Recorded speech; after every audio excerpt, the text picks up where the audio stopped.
Today's subject is business and language learning. Throughout my life, I have been involved with business and I've been involved with language learning. And I want to talk about how those two activities compare, what you need for success in business, what you need for success in language learning. I did a video on the subject a while ago and I talked about entrepreneurship. And of course, the word entrepreneurship comes from the French word entreprendre, to undertake. And of course, to start a new language is to take on a major undertaking. So is starting a new business. In my life, I have started two businesses. One in the wood business, which I still have. That goes back to 1987. And then, of course, Link, which I started with my son about 20 years ago. So how are they similar? How are they different?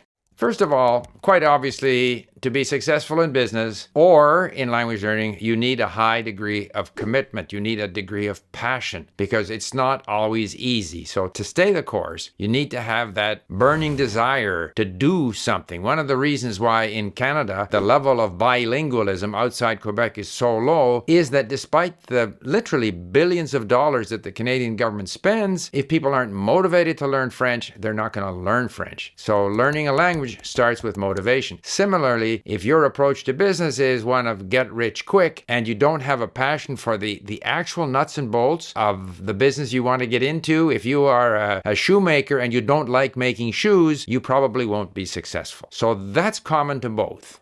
But there are some obvious differences right from the beginning. When you start a new language, in a way you're starting from zero. If it's a new language, in many cases, you know nothing about that language.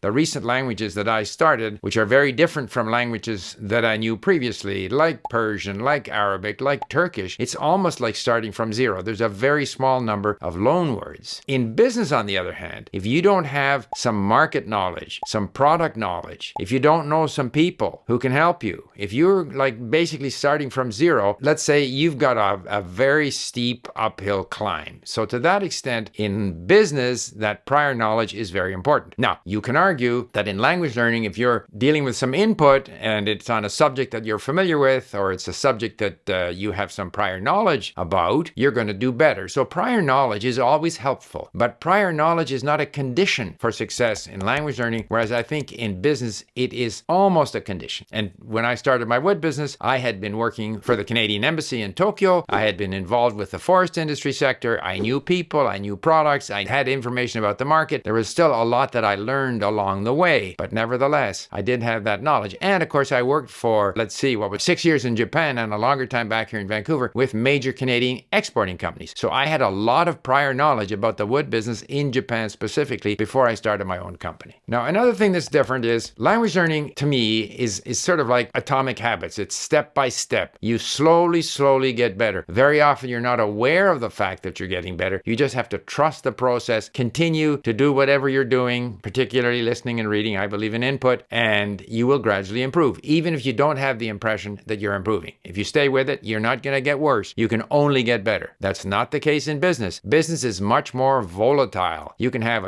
some good luck, a good period, big demand for the product that you're selling, for example, and then you can run into some bad luck. A customer defaults on his payment, or market prices go down, or you don't get the big deal you're hoping to get. So there's far more volatility in business, and it does make it more challenging, but there are moments of tremendous success, almost unexpected success, which don't happen so much in language learning, where we kind of plod along and keep our nose to the grindstone, so to speak.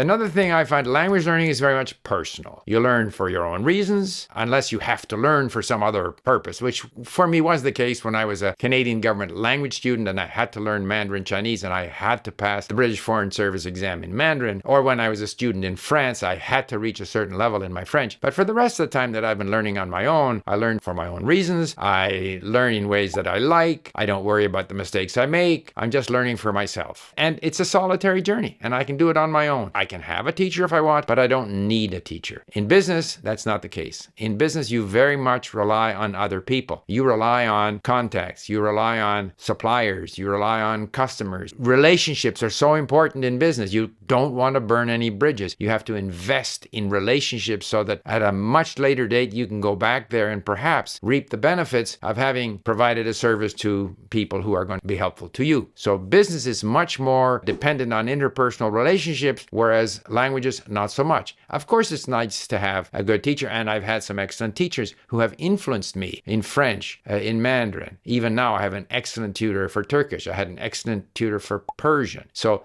people can be important, but they are not as important as is the case in business, where they are absolutely essential. So from that, if you're trying to learn a language, you can quit when you want. You can be studying a certain bit of content, or you're reading a book and you don't like the book and you just chuck the book. You don't have to continue. Whatever you do, you can stop at any time. You can say, I don't like this language. I'm not going to study this language anymore. Or I'm now more interested in another language. So therefore, while I still like that language, I might go back to it, but now I'm going to do this other language. So you're entirely on your own. You're a vagabond. Not so in business. If you undertake to do something, you have to deliver. If you promise something and you don't deliver, your name will be mud, as they say. And in business, it takes a long time to build up a reputation. It's easy to ruin your reputation and your credibility. And similarly, language learning is personal. I can make mistakes. Somebody might criticize me for mistakes. I don't care. Those are my mistakes. In business, your mistakes are not just your mistakes. Your mistakes can cost your company, can cost your employees, can cost your customer or your supplier, or whatever the nature of your business may be. You have to be much, much more careful not to make mistakes. And it's much more costly to recover from mistakes in business. However, there is a lot of similarity. And I think that in the end, the biggest similarity is you have to stay with it. I've learned that in business, where starting two businesses, I went through long periods where it was very unprofitable. I had very little, if any, money coming in. I had only expenses, but I stuck with it because I believed in it. I had that commitment, that passion. I'm going to stay with this thing. And it's a good thing in both cases that I persevered, because even though there were lots of difficulties, some difficulties that I didn't even anticipate, and maybe if I had anticipated those difficulties, I would not have undertaken to do what I did. But in the end, it turned out successful. So languages are not quite like that. You can stay with it and not feel that you're making any progress, but you're not going to lose anything. It's not like I'm investing a lot of money into a particular language so that if I never get anywhere, I'll have lost all of that money. As is the case in business, if you spend 2, 3, 4 years without making any money, that's expensive. That's coming out of your savings. It's coming out of somewhere. But in language learning, that's not the case. You're just spending your time. And the point is, in language learning, however much time you put in and whatever level you get to, it's all benefit, it's all rewarding. So even languages that I have left and would struggle to speak today, I derived so much pleasure from getting to that level in the language, and I know I can go back there. Those languages aren't going anywhere.